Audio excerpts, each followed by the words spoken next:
Good morning and welcome to your Farm and Home Show. My name is Joanna Coles, and this morning we're visiting with Brandon Bell. He's the Metcalfe County Extension Agent for Agriculture and Natural Resources, also pumpkin grower extraordinaire. So That's what I hear anyway.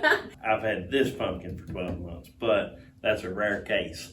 Normally, the process of producing a pumpkin, it starts around the middle of June, and then we start picking around the first week of September on up to the middle of September, depending on what your market is. If we're shipping pumpkins, we want to pick them early and try to get them shipped out so they can get in their location, whether it be a grocery store or an agritourism venue or whatever.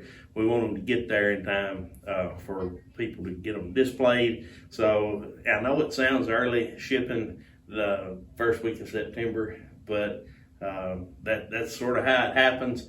And in order to be able to do that, in order to be able to make a pumpkin last from the first week of September all the way to Halloween or beyond, in this case a year, you have to do certain things. Well, that pumpkin has to be healthy when it's cut from the vine if it's going to store very long at all.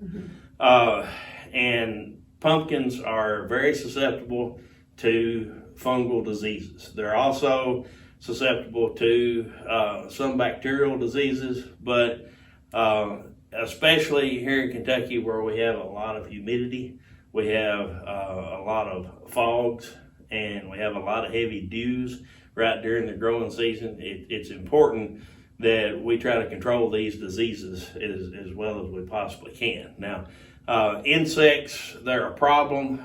Usually early on, after those pumpkin plants come up, they typically get to be less of a problem late. But it is very critical to manage fungal and bacterial diseases all the way up until harvest. We have powdery mildew is a huge threat.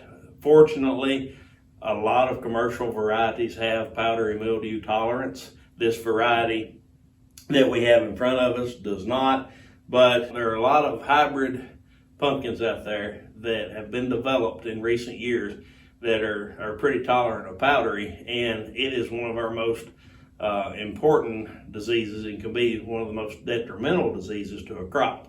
Plectosporium blight is a disease. Downy mildew is something that we've had to battle the past few years. We have not found any downy, to my knowledge, in Kentucky this year because downy will not overwinter in Kentucky. So it has to move in from a warmer, i.e. southern state on a weather system to get here. It's very similar to blue mold and tobacco, and fortunately, we've not had a system come in that's brought that to the state, to my knowledge, this year.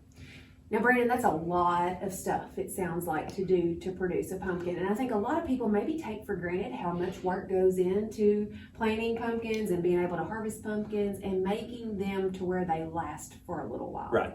After that seed is initially put in the ground, once that seed has been in the ground for about a month, you have to spray on a regular schedule every 7 to 10 days. And it's not something that you can skip or say, I'm going to skip it this week, I'm too busy. You can really make no excuse for not spraying because it is so important and it makes your crop. Now, it costs a lot of money to raise a pumpkin crop, and a lot of that cost is what you're going to spray. It's fungicides.